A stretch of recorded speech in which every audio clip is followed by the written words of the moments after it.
Have you ever found yourself pouring your heart out only to feel like your words are falling on deaf ears? It's one of the most painful feelings, isn't it? The frustration of feeling misunderstood or completely unheard can make you feel incredibly isolated and disconnected from the person that you love the most. What if there was a way to change that and finally bridge that emotional gap? Welcome to Love Shack Live, the podcast for those of you standing at a relationship crossroads, grappling with daily conflicts and yearning to close the growing emotional gap. I'm Staci Bartley, a relationship expert, and I'm here with my co-host and lover Tom and our daughter Brooke. Together, we're here to guide you on this journey. This week, because it's the 4th of July here in the United States of America, we have something really special for you. We've dug in the vault from our paid community called the Better Love Club and pulled out one of our trainings on communication. We're going to dive deep into the topic that so many of you have told us is your biggest challenge. Are you ready to learn how to turn frustrating conversations into meaningful connections? Have you ever wanted to know how to truly share your thoughts and feelings without it turning into a fight? Like, how can you ensure that your talking and sharing actually brings you closer instead of pushing you apart? Well, right here, right now, we're going to share that with you. Join us as we explore practical tips and heartfelt strategies on mastering the art of communication.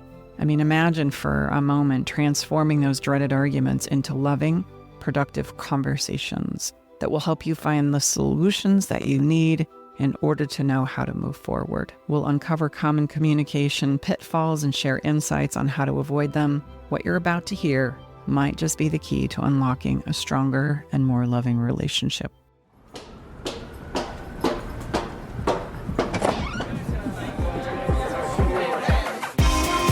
Hey, thank you for coming. Welcome to the Love Shack. Hey, it's Tom and Staci here. We wanted to share with you some perspectives on communication and how to improve it, give you some things to think about. And the communication is something that, people reach out to us. Probably I would say it's the most cited place of where couples are struggling, So let's dive in. Learning the language of love is what I'm titling this because it really is learning a new language. And when it comes to the language of relationships, knowing things like debate or negotiations or sells, it proves to often not be helpful at all. And it's because these forms of communication have at the core forms of manipulation and not necessarily what it is we need between lovers, which is understanding. So using manipulation tactics when it comes to sharing matters of the heart will likely lead you to conflict. And so, as Tom had shared, communication really is probably the number one cited topic that people reach out for help for because they understand we need to talk and share. It's kind of an intuitive thing. We know we need to talk and share. And we know we're not doing that right now. Yeah. And we know that we're not going to be able to resolve anything if we don't talk and share. But how do we ensure that the talking and the sharing goes well? And it becomes a very terrifying place to go, like to share with you my thoughts, my feelings, my emotions. That becomes a very, very risky proposition, especially the more we have not had success with it.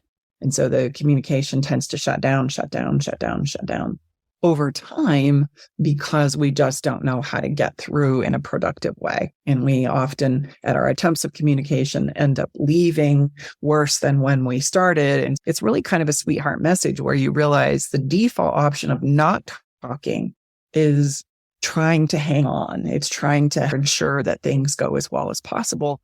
Although there's the frustrating side of the equation because, we also know, like I said, if we're not talking, we're not going to be able to accomplish or solve anything. Certainly not talk about remedies and some of those other things that we do. Opening up communication is one of the first primary focuses when you come and you get help. It's helping us share in a better way. So I wanted to give you common forms of communication because sometimes I think it's really helpful for you to see what I see from my perspective when I work with couples. And all of us do these things, but I think sometimes it's helpful for us to just wrap our head around, okay, what are we currently doing and identify with that, because then it can help us understand what it is we want to do differently. Instead of just jumping into a bunch of do's and don'ts for you, I thought it would be really helpful for me to share these common forms of communication that absolutely throw a wrench in productive communication of all kinds And I literally just extracted these this morning from just what I see, the commonalities that I consistently see over and over and over again that break communication down. So we're going to have a little fun here with you and just kind of talking about and describing these forms of communication with you in hopes that you'll have a smile on your face and go, oh my gosh, I do that. We practice that a lot inside the Better Love Club. Oh my gosh, I do that. Yeah, that's a form of communication I typically reach for. And then that sets us free. Once we can start to identify some of those things, it's okay, now I can work with it because I can own it. I can see it. I can understand it. So let's dive in there, shall we? Sure. Number one. Yeah. The number one, and these aren't in order of priority or anything. They're not necessarily the thing you see the most. Yeah. These are just pulling from memory, and I named them my own little names. So there's nothing necessarily scientific about this other than this is just what I see. The first one I'm going to share with you is what I call light a match and run. It comes from very much a victim place, but basically I'm not sharing, I'm not talking in the communication, and I'm just sitting there, and then all of a sudden I'll light a match and throw it. And it's something along the lines of something that I know is going to incite a reaction or a response. And then I want to either shut up and go quiet, or I literally physically remove myself. It's kind of like, well, screw you then. I've had enough of this conversation. I'm out. You strike, and think of it like you strike this statement and then you drop it. And you know it's going to go, and then you're going to run and get the heck out of Dodge so that nobody can catch you and hold you responsible. This also might be a place too where I want somebody to come and fix it for me. So I'll light a match, blow things up, and then I want you to come and tell me you're sorry and tell me that you love me and tell me that you want this to go well. So there's a bit of a victim stance to this form of communication. Just reflect. Is this something that's a natural reach for you, right? Where I sit and I try and do my best and we have this conversation and then I get really frustrated. And instead of saying that, I just continue until I can't take it anymore. And then I light a match and throw it and it just, and then I run to get the heck out of Dodge. And then I want you to come and fix it and tell me you're sorry and make it all better and tell me you want me and you love me. So I'm literally doing it to incite a reaction from you. And yes, as you can probably guess, this does not go well when we're trying to have a conversation. Number two, bossy forms of communication. It's like we'll be sitting there having a conversation and the experience is, well, this is what we're going to do. Well, I don't really care what you have to say about that. This is what we're going to do. Didn't you hear me? This is what we're going to do. No, we talked about this. This is what we're going to do. It's my way. I know the best way. And I'm really not interested in knowing your side. Like I've already decided what we're going to do. So I don't know why we're having this conversation. Let me just tell you what I know we're going to do again. And then that'll be the end of it. And I keep coming back to that again and again and again. Now, the problem with this form of communication and conversation is that there's no input from the other side. So even if you were right, this person is not going to feel good about where you're going, that you're dragging along for the ride because their perspective, point of view is not being included in the mix. It would be one thing to say, hey, I've got some really great ideas about this that I'm feeling really excited about. Let me share them with you. And then if you have some things that come up for you as well, let's kick them around and talk about it. And what I want you to see is we could still end up going your direction. But right out of the gate, if you're using a bossy form of communication, you're not going to get anybody's buy-in. And if they do go along with you, it's just going to create a lot of resentment. Yeah, that's what we do. Yep. See, there they go again. Okay, I guess this is what we're going to do because I don't want to deal with your ass if I don't go along with it. I would say too, it seems like you're immediately invalidating your partner, your special someone. And we all know, remember, that's so that you're majorly violating seen, value, and appreciated. So there's no inclusion. Even if he or she disagrees with you. So it's kind of doomed to fail right out of the gate. Mm-hmm. Yeah, it does. And it will, even though people will go along with it for a while, because when you don't get your way, you kind of throw a fit. It's not going to take you very far. And then pretty soon people are just going to go missing so that there's nobody, the bossy person gets to order around. It's interesting how that works. Everybody just gets a little more quiet, a little more quiet, a little more quiet, because they're trying to avoid any engagement because I've attempted to have you hear and understand my side. You always just come back to the place of telling me what we're going to do and discounting and invalidating me. That feels terrible. So I'm just going to go get my needs met somewhere else. That's usually how that plays out. Number 3 is kind of like Bossy, but maybe a little more philosophical approach. Yes, for sure. I call it the all-knowing wise one. And the conversations tend to go like this. Oh, yeah, I know all about that. I read up on that. And let me tell you what I know. And this is going to be the way that we have to do it. So there's a little bit of a Bossy in there, but you really pride yourself in having done it because you have this wealth of experience that your partner doesn't. I see this in like age gaps too. One person maybe is older and has a little more experience than a younger person. And because I have the experience, I am the all-knowing wise one. And so therefore I get to make the final say because you don't know. You don't have as much experience as I do. I also see it play out in adults that have children and their partner doesn't have any children. So it's, oh, so you don't know what it's like to have a child. So therefore I don't have to include your conversation, your perspective. I don't need to value it because I am the wise one. I'm the one that has all the experience and the knowledge.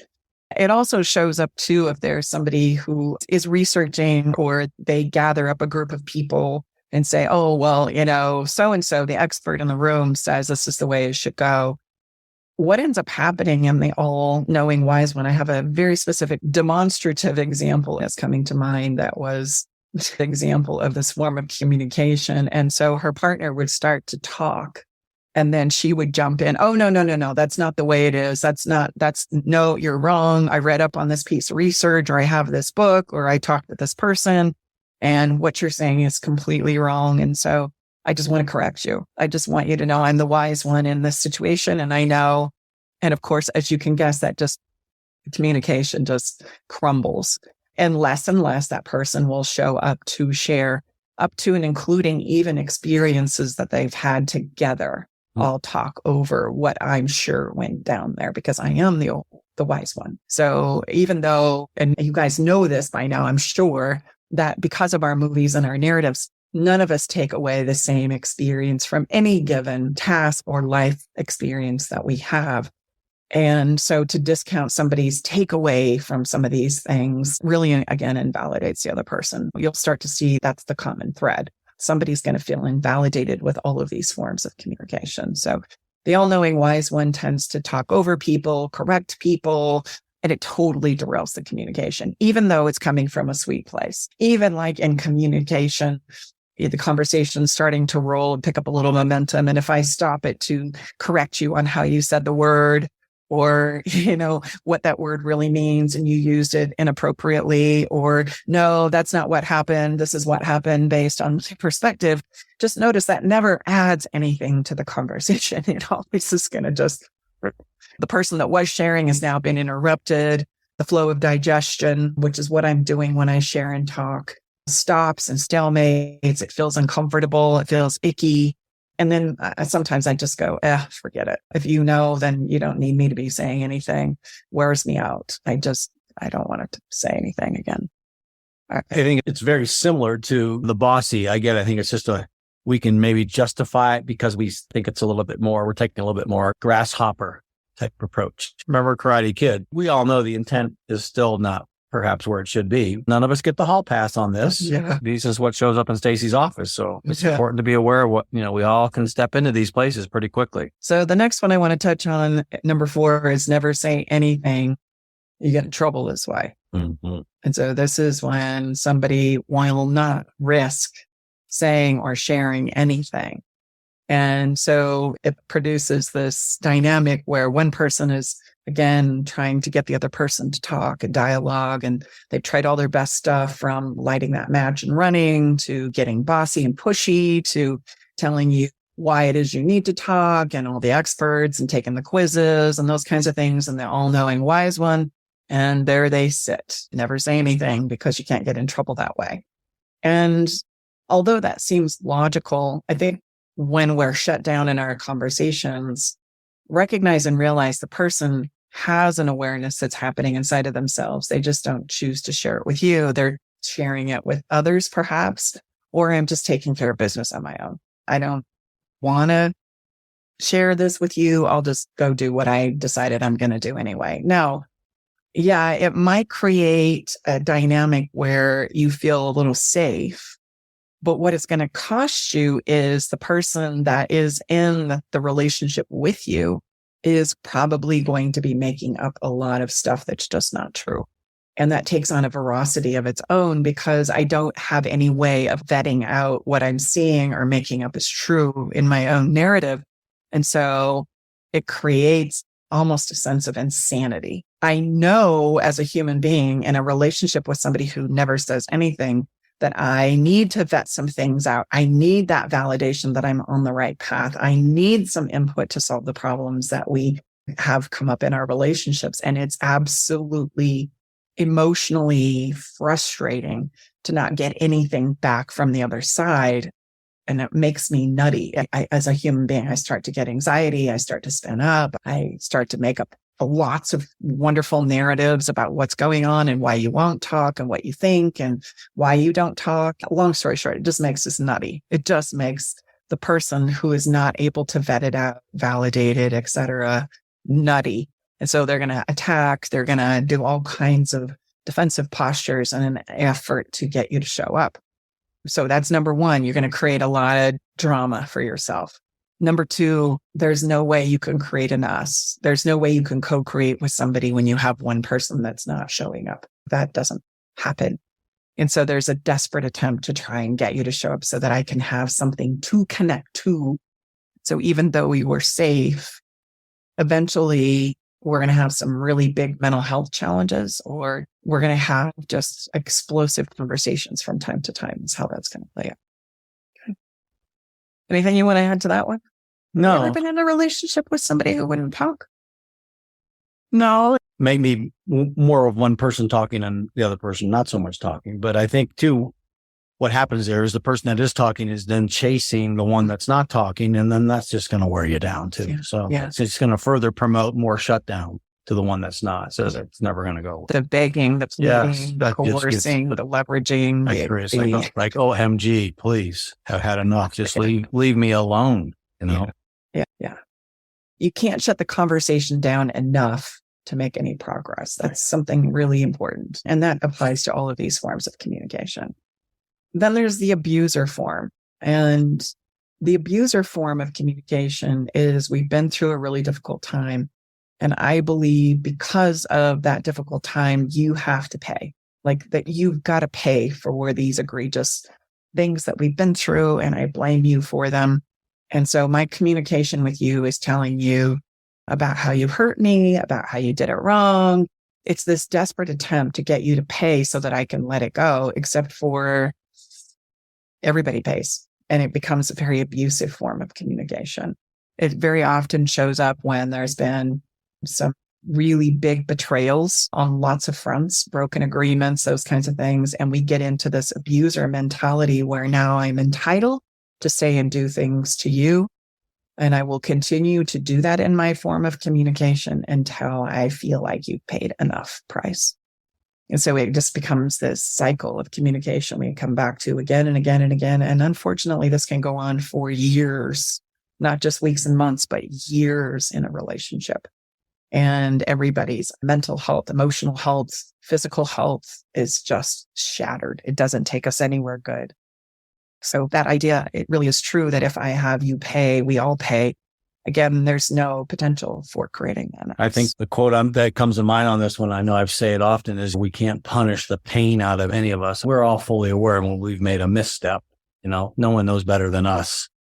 So yeah. Again, please understand, we're not dismissing the difficulty on the recipient end of that. We're not dismissing that, but to create some new momentum going forward, at some point in time, we're going to have to choose to move through that, use it potentially as something that we can become stronger from, rather than continuing to punish the pain out of us, because it's not going to happen. And then I feel terrible about myself because I'm allowing myself to say and do things that then causes me to not feel good about myself.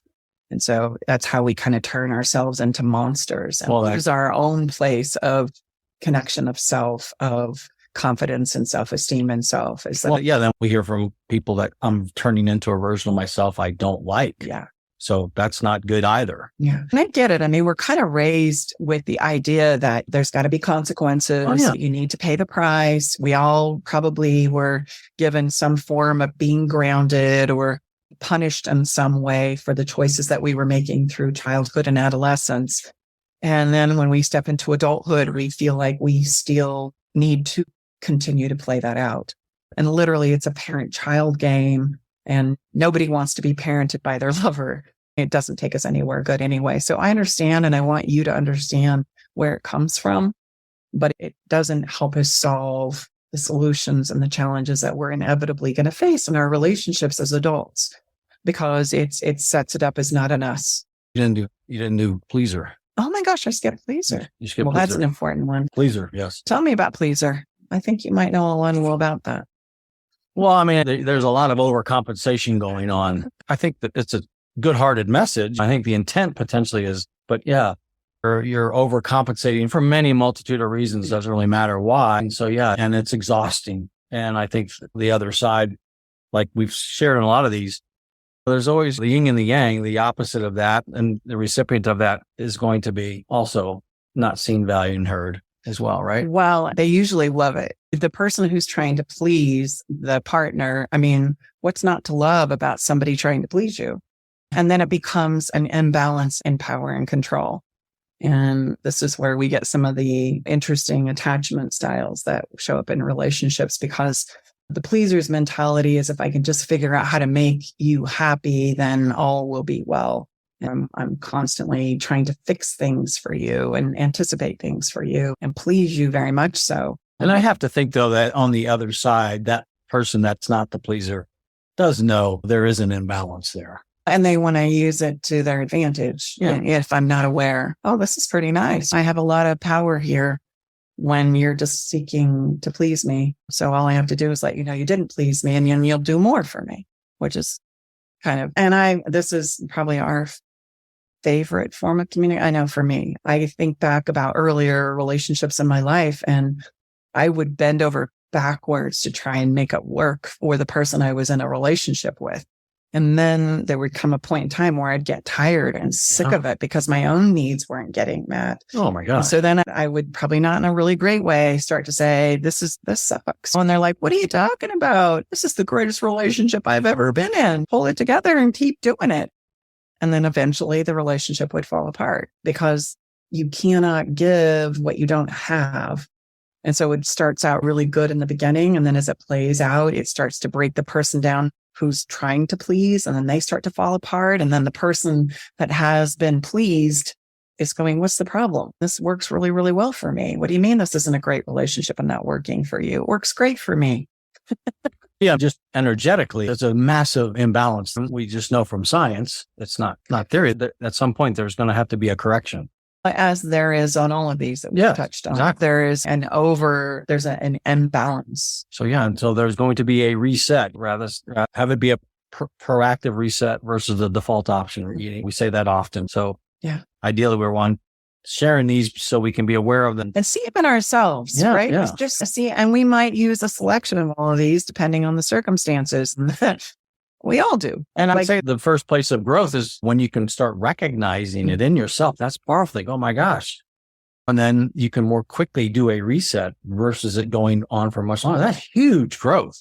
I mean, that's massive. First, to be able to identify it, maybe in a past conversation or piece of communication, and then you can get to where you can identify it in real time and then do a much more quick course correction. Now you're really on to something. So it's a process for all of us. I would say the thing that we're masterful at, you and I, that makes the difference in our communication, because, we can do any and all those things for sure, but then we catch them. We just literally go, wow, okay, you're kind of bossy. We can name them. And it's where some of these names come from, is because, so you're not going to say anything. You don't have a comment about this. You're just going to shut down, go quiet. So we can name these and they become part of our conversation pieces. We can talk about them. We can go lots of different places with them. If we defend them, they're going to kick our fannies. So just know it's like defensiveness in this. We've talked about that early on. There's also a lot of great training inside the emotional weightlifting pillar on defensiveness. And this is the thing that kicks our fanny. The more I defend these forms of communication, I'm the wise one, and I'm not going to let that go, because that's an identifier inside of me. We think that it's the other person's problem that needs to switch their communication up. Actually, it's probably me. And so I invite you to not hold yourself in a light where this potentially can't be you in the conversation that's breaking the conversation down. Always be willing to look at where I might be contributing to the breaking down of the communication and not just looking to your partner to fix it. Yes, they're doing their part too. You can start to see where these things start to match up and create quite a shit show, shall we say. So if everybody is mindful and looking for how it is I'm showing up and what form of communication I'm using, then we can talk about that and move a different direction. It's not about not doing it, as we say. It's about being able to catch it, like Tom said, and then work with that and owning it. Gosh, you're kind of bossy today. Yeah, I was. Huh? How that came out was really bossy would be a great example of that. It is about us. That's the form of communication that we want to seek. It's not about one person. It's not an imbalance of power or presence. It's about us. It's about, no, I count and so do you. And I don't count for you. I need to include you as part of the conversation and the co-creation that is us. And that's what communication is for in this mindset. It's the co-creation and the sharing between you and I, and one can't necessarily outweigh or trump the other. There has to be an equal interplay here. And so with that idea in mind, it's very easy, or becomes a lot easier, shall we say, to catch yourself and where that imbalance is not happening, or I am stepping into being bossy or the wise one, or shutting down because I'm tired of the conversation, rather than not say anything, say, I'm tired now, let's pause. Or I have a lot coming up around this, let's pause and we'll continue to talk about it again. We're always looking for the checks and balances where I have some thoughts and feelings and emotions that count, and so do you, and they're going to be different. And that's okay. That's how we create an us. As I say, it's a give and receive, just like great love making. So is communication, right? I can't always be the giver. That's not going to go well. That's going to stink over time. And I can't always be the receiver. That's also not going to go well. I need to be able to do both. And that's so true, not only in lovemaking, but for our communication as well. There has to be a give and a receive. And I've got to develop the ability to do both for good communication. Okay. So I hope that helps you. And I would love underneath this recording if you would play along with us and identify which one you relate to the most. Maybe one is one that you find you most still frequently default to. Yeah. And we can have some fun with this. And you can literally do what Tom and I are desperately trying to describe here. Do it for yourself. Like, oh my gosh, I love to light a match and run. And I do use that as a form of getting the comfort and the validation and the assurance that I'm looking for, because I don't know how to express my frustration, for example. So tell us about these forms of communication and how they show up in your own relationship.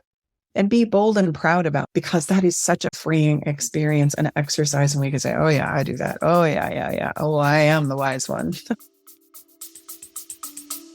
Stay with us. We'll be right back.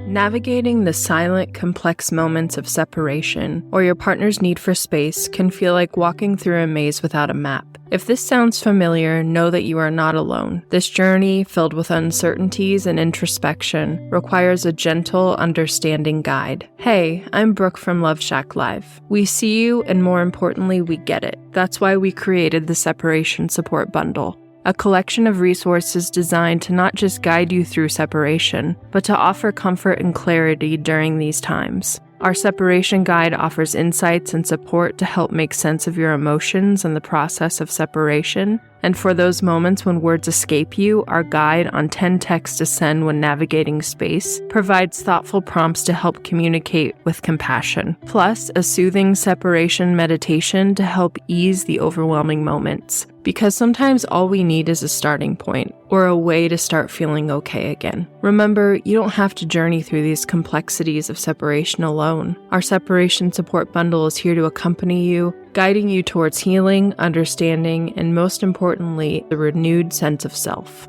Visit stacibartley.com/bundle today to access your free separation support bundle. At Love Shack Live, we're all about exploring the real stuff that relationships bring, the good and the challenging. So let's tackle this together, because even in the hardest times, there's hope, growth, and yes, even love to be found. And then as far as you had the reference or the piece of additional resource, if you will, it's a good resource to use as far as people want to know maybe the exact sequence of words or words to use to help them. So the communication cheat sheet has been designed just for that. And I'm going to give you a few other things to keep an eye on here. But at the end of the day, when you want the frameworks and you want actual words to practice and say it like this, that's where that communication cheat sheet inside of the communication pillar comes from.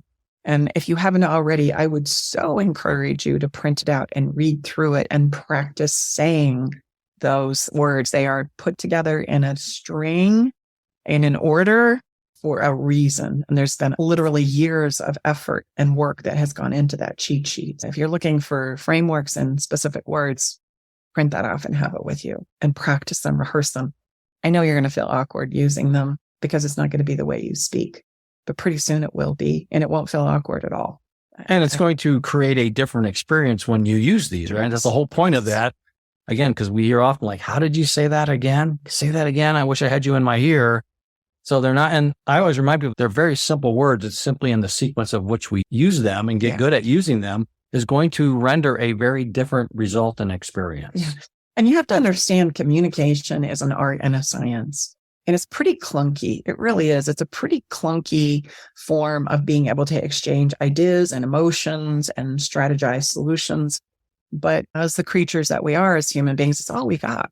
And so it behooves us to become masterful at the nuances of communication. And it's very fluid based on what it is we're experiencing at the moment for each of us. Come on, it's the most dynamic thing we're doing as we're living. And then in real time, ideally, if you can get to this place and you can, then you have this exchange. But it's very dynamic, changing all the time. Never set it and forget it. It's like, geez. Yeah, so no kidding that there's some challenge there. And there always will be.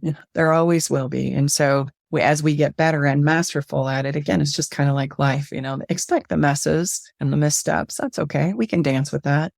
Just, we want to be able to in real time create that do-over that we continuously talk about. Just to simplify this down as much as I possibly can for you, just to uncomplicate it and make it not feel so overwhelming for you. I want you to understand that there literally are just a handful of things that we do with communication. Because sometimes we think, there's so many words, and I get so lost and I get so confused. Part of what makes communication very clunky is as we're sharing words and situations and memories and feelings with each other, the other person starts to fire off in their own association or narrative about what it is you're talking about. And so it's so easy for us to stop listening. And then we start going or reacting to what it is that's being fired off inside of myself, unknowingly to the person who's trying to share their thoughts, feelings, and emotions. The other person starts to fire off in our communication. That's how we go to saying, let's make a grocery list together, to talking about last year's Christmas party and the children and the mother-in-law. It starts to go all over the place because of that reaction. And so we'll stop talking about what we initially started to talk about or why we opened up the communication. And then pretty soon I'm talking about a whole bunch of other things. And so be mindful of not moving on to another topic until we've completed the topic we started about.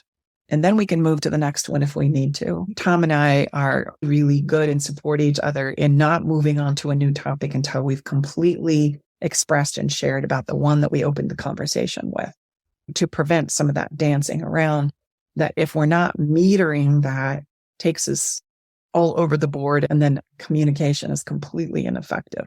Choose a topic, talk about a topic, vet it out. There's going to be all kinds of thoughts and feelings and that give and receive exchange that are going to fire off for both of you. And even if you have a sheet of paper and you start making a note of some of the other topics or feelings or emotions that have started to pop out as we've talked about it, write them down, and then we can come back to them. We can take a break or we can continue the conversation. Both are available, but we don't want to start talking about too many things at once. Otherwise, it really starts to muddy the communication. We don't make progress with any of it. Okay. So back to these, I call them building blocks of communication. They really are what we do with words. Okay. So the first thing we do is we share personal statements of truth. This is how I'm thinking or how I'm feeling. And it makes sense to me, may not make sense to you, but I want to share those with you. So that's a personal statement of truth. I'm feeling, I'm noticing This is what's coming up for me. Yes. Yes. Could you expand more? I'm not understanding. Please help me understand. Oh, wait, you're getting ahead of yourself. Okay, sorry. I tend to do that. Just personal statements of truth are things that are happening inside of me. I'm Gotcha. either thinking these or feeling these. That's one building block.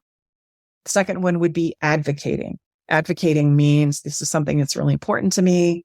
I want to help you understand why it's important to me. I want to advocate for this because I feel like for me, it would be either a huge contribution, a huge gift, or something that I just need to know that you understand about me. And so we tend to advocate. So that's another building block, advocating for things that are important and valuable to us. And then you went to questions, and questions are the powerhouse of communication. They really are. They help us accomplish so much, but questions are a huge part of communication building blocks. Okay. Just like you said, tell me more. Please help me understand. Yeah. That's what I love, because you can put that in front of or behind almost anything, and it's not going to incite. Right. I like to say that's coming from a place of invitation. So you're asking to be invited into someone's experience versus condemning or blaming or shaming. It will render a very different experience. Yeah. Questions are also, and we'll talk about this in another minute, but questions are very, very powerful because they can help us do lots of things in communication. They're truly my favorite form of getting to the places of understanding. And then we have just sharing. Sharing is different than personal statements of truth because I'm just very, very relaxed, sharing where I go, what comes up, and some fun memories or some hopes and dreams. Sharing would be the communication block when we're dreaming or we're visioning, where we're talking about just what might be possible, right? There's this natural place of sharing that comes up for us. And then there's agreements, and the agreements are places where we go, okay, I'm willing to do this. Are you willing to do this? Check, check. There's a validating check there. We communicate in agreement forms too. I want you to agree to these things. Would you be willing to? Yep. And then there's the affirmation part, which affirmations we love. That's fairy dust. That's a reassurance. It's, I appreciate you. I acknowledge you. You mean the world to me. That's pretty much it. What is that? 1, 2, 3, 4, 5, 6. 6 building blocks where in my communication, I'm doing probably one of those 6. And so I only share that with you to just help us become more mindful about what's the intent of the communication and what are we trying to accomplish here? What are my options, right? If we're going to metaphorically paint a picture or sit down and have a conversation, what do I want to accomplish is going to help you decide what building block you need to use at what given moment. So you were reading my mind. So I was saying, so those building blocks, depending on the flow of the conversation, is how we, and as more that we practice, how we can pull from those various building blocks. Yeah. What do I need to do here? Do I need to ask a question? Do I need to advocate? Is there a personal statement of truth that I need to share? Are we just sharing for the sake of sharing and having a little fun with that? Am I attempting to create an agreement with you? Right? That's what's driving this. Or do I just need to stop and just let you know I love you? And then we're going to get through this. And I know this is hard, but it's going to be okay. So those are the building blocks where, depending on what's playing out, you can select one. I know the answer to this question, but the more that we practice, the more that we're going to have fluidity and ease to know which building block we need to pull from in real time. I also want to touch on the external experiences that very quickly, especially when we're sharing and trying to focus in the communication part, focus on the communication part, we become completely unaware of, which is going to be tone of voice and facial expressions. Okay. So those add to the communication, or shall we say the firing off of where I go inside of myself through the communication that we're attempting to accomplish. So in fact, those I know you cite, we can not even have words, but those external experiences can be incredibly influential at how things are going without any words. You don't have to use a word. A raise of an eyebrow can say a whole bunch of things. Oh, I know what you're saying. Do you? I mean, that's where I go, but I probably really don't know what you're saying. And so if tone of voice and like facial expressions are part of what breaks down your communication in your relationship right now, I want you to know and understand that the person who's probably having the tone of voice problem or the expression problem is completely unaware of how that is affecting So you. let's say I was doing that and I wasn't aware of that. What might you say in a way that's going to work to help me realize that that's impacting you? I would own it. I would own it and say, gosh, the tone of voice that you're using right now is making it really difficult for me to listen. Okay. I wouldn't say, oh, and there's your tone of voice again. We can't ever get anywhere because you won't manage your tone of voice. The problem with that is the person who is experiencing the tone of voice doesn't know what tone of voice you're talking about because it doesn't hit them or affect them the way that it does you. Sure. So we have to take responsibility for that. Remember, if I'm the one that's feeling it or thinking it, it's a message for me, and it may or may not apply over there. So I would say, gosh, I'm really having a difficult time listening to the tone of voice. Can we play around with that for a minute? Because I really want to hear what you have to say. That would keep the conversation and us engaged in the pursuit of us without blaming you for your tone of voice. Okay. I'm punishing you for your tone of voice. And 9 times out of 10, the person who has the tone of voice doesn't know they have the tone of voice. And they certainly don't know what tone of voice to use. That's not going to fire you off because that's not anything they have a gauge on. And sometimes too, the facial expressions are the same way. Right. I have these reactions that then, yes, have an interplay, but I don't really know that I'm going to do it before I'm doing it. How about if we do know, if we do know that eyebrow raise or this tone of voice is going to probably incite, but as the receiver, do you want to give your partner the benefit of the doubt to not try to go down the same rabbit hole we go? Yeah. Okay. Yeah. Are you using that facial expression and that tone of voice intentionally? I would just call it out because it is doing what it typically does. And if we want to continue practicing the conversation or the communication style, if it's about us, we can talk about it, we can dance with it. But the minute you cross the line and blame them for it. So rather than, okay, no, you're using that tone of voice and each of you've got very strong pathways, so to speak. So let's say you and I say, God, could you please use a different tone of voice? Because we both understand that really triggers me. Would that be a way you could approach that? Yes. But really what I want to drive home here is the person who's doing the facial expressions and the tone of voice is very rarely going to be on purpose. The thing about tone of voice and facial expressions is it's usually a reaction to what's being said. As the conversation and the communication starts to pick up, that's where my tone of voice, because I'm trying to be heard or I'm trying to talk over you or I'm getting all spun up inside and I don't feel like I'm making any progress. Those are the places where tone of voice will get louder and louder and louder. It's like this natural reaction I think all of us can relate to when somebody speaks a different language and we talk louder in order to get, that's going to help us understand. It doesn't, but everybody does it, right? Every human being on the planet, when we don't understand what somebody else is saying because it's a different language, literally will increase our tone of voice. And we do that when we feel like we're not making any progress in being heard, or we're feeling dismissed, or we're reacting to what's being said. Tone of voice and facial expressions are going to come into the mix. And so they typically happen out of reaction. And I don't know I'm doing it until I did it. Obviously, how about the wonderful condescension? You're so condescending. We can kind of weaponize that one. So let's say I realize I slipped into that. Okay. And then I call you out on it. Gosh, you're coming across for me pretty condescending. Is that what you're intending? Okay. Okay. That's good. Is that what you're intending to do? If so, I think I'm going to have to pause. Okay, no, it's good. All right. I don't want to go down that road. Right, because we've all been, I think, on both sides of that interplay, and neither one are feeling really very good. But that one's, for me, you're a condescending, you know what, and that's not very nice on either end. Again, just call it out. That's step one of our communication framework that, again, you'll find on the communication cheat sheet. Calling it out is very empowering, because I'm just sharing with you what I am experiencing. I'm not blaming you for it. I'm just saying, hey, you're coming across for me pretty condescending right now. Okay. Is that intentional? Because we need to address that, because I'm going to start to react and lose my own ability to do an emotional push-up to continue to listen in that give and receive. Okay. So we want to address it, not blame it, not attack you, but just name it, call it out. Yep. Gotcha. Absolutely. So I hope that helps with tone of voice and facial expressions. They're usually 9 times out of 10 reactions. But they're big. Insecurities. But they're big. Big time. You said there's that raise of the eyebrow, I mean, a raise of an eyebrow, you think, wow, think about it. That's just one little piece on your face. Just one of them going up. I don't know that I've ever asked you this question before. Do I have something that I do in my facial expression? No, I don't notice that. But I've had people share with me that I could be looked pretty stern sometimes. Pretty serious. Stoic.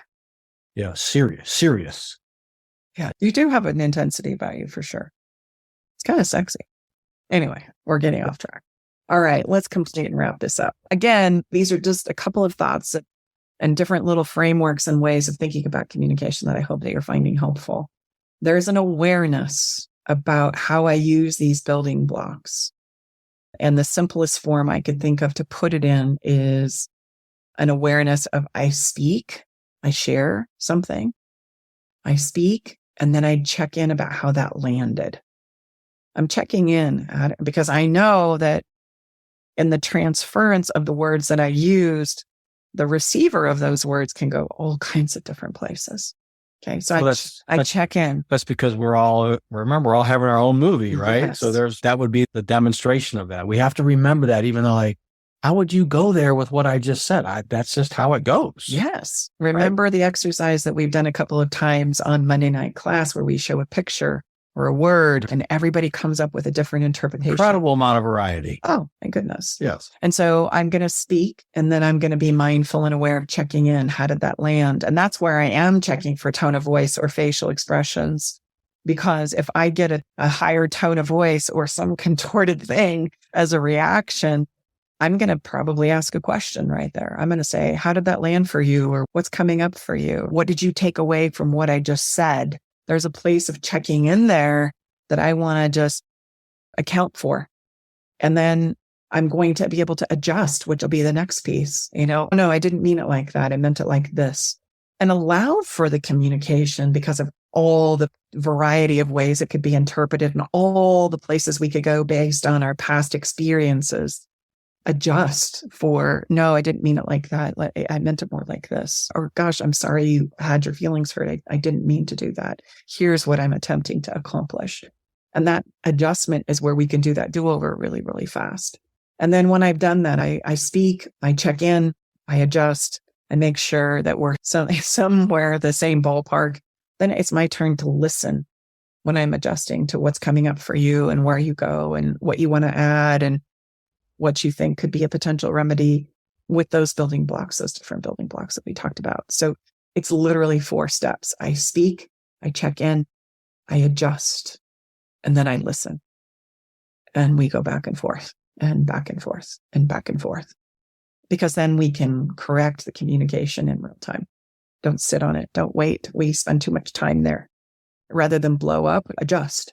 And that adjustment can be that window of neutrality that I hope you're using. Wow, okay, I've spoken, I've checked in. I'm not quite sure how to navigate myself through this. Let's pause. And then I'm going to do some exploration and understanding with inside of myself so that when I do come back, I can share again from that call it out, sharing space with inside of myself. Okay, anything you want to add there? I would just say, if I heard you correctly then, if we forget everything, remember, I would assert a power of a pause is always, usually I would say, or 100% will give us the opportunity rather than an escalation and a full-blown meltdown. Was that fair enough? We don't want to do that because then it sacrifices the emotional safety that we've been. Remember, push in that proverbial pause button in. You can always, that's going to slow everything down, right? And many times we need to do that. And so you can just push in the pause, ask for a pause, and then remember to come back to it. But I think all of us can remember, okay, I need a pause. And then that's going to you will stop this escalation. And oftentimes where we go to race to the bottom. Yeah. We don't want that to happen. Yeah. Perfect. So here's just really quickly a couple of super tips to keep in mind when you're thinking about communication that are really important to understand and keep top of mind. And the first one is remember everyone has their own movie because we forget so easily, especially when we add some emotion to it that's playing out in real time. I would say the more passion, the more that how would you not see it this way? How would you not see it this way? Exactly.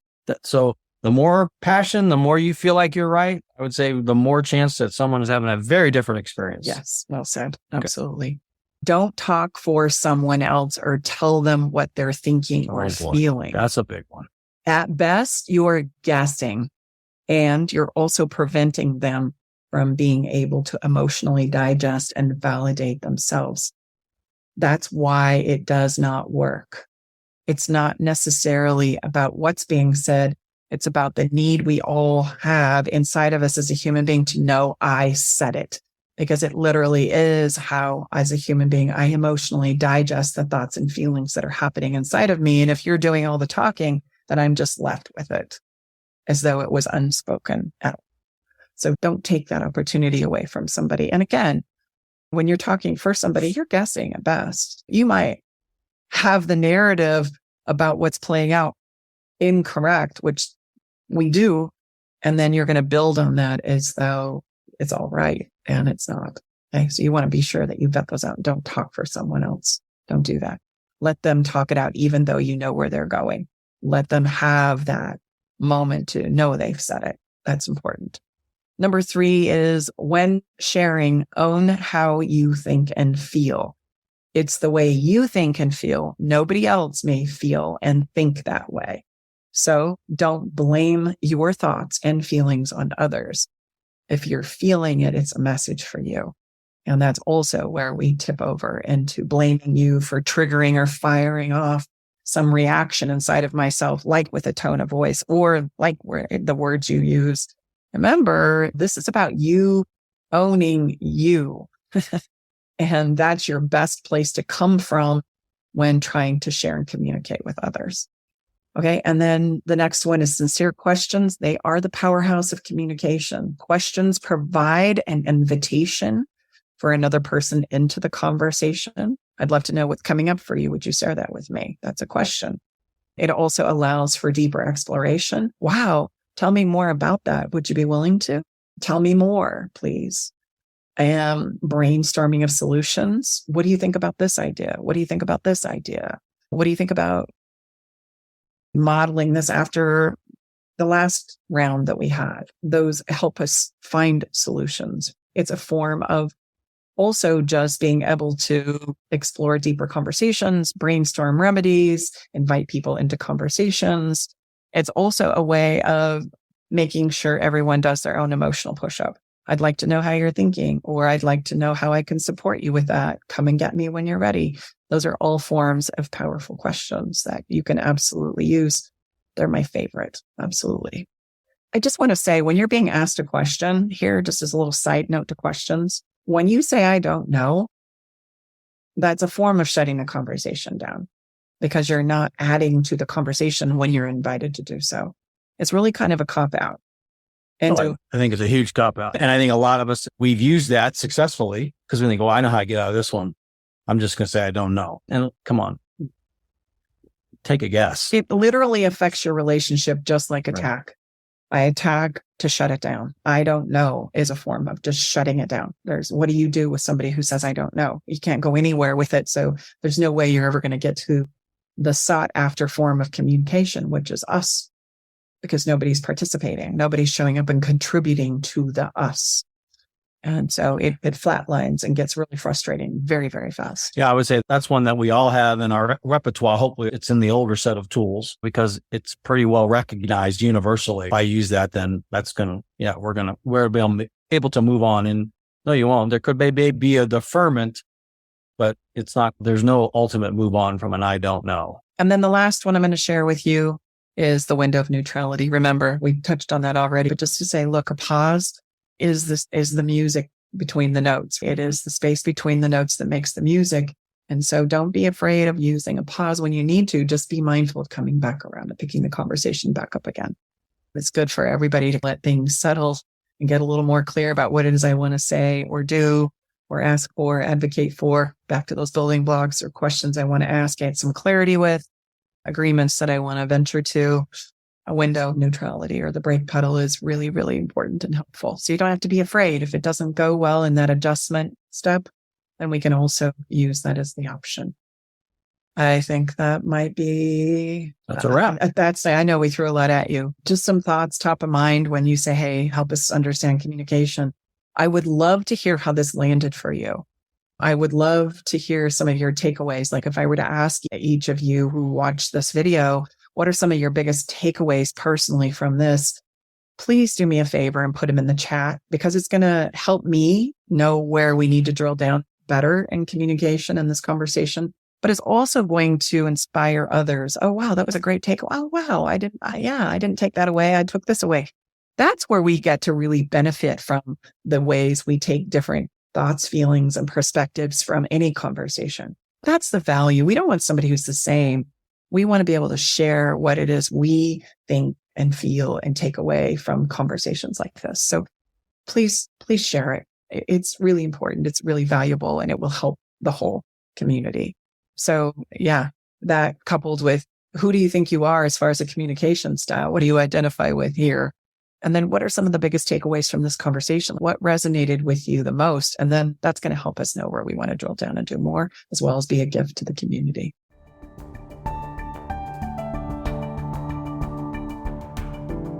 We hope that you found these perspectives and tips enlightening. Remember, understanding and improving how we communicate is a journey, not a destination. It's all about recognizing our patterns, making conscious choices, and doing some of those good old-fashioned emotional push-ups as we continuously strive to connect better with ourselves and our loved ones. Practice, practice, practice.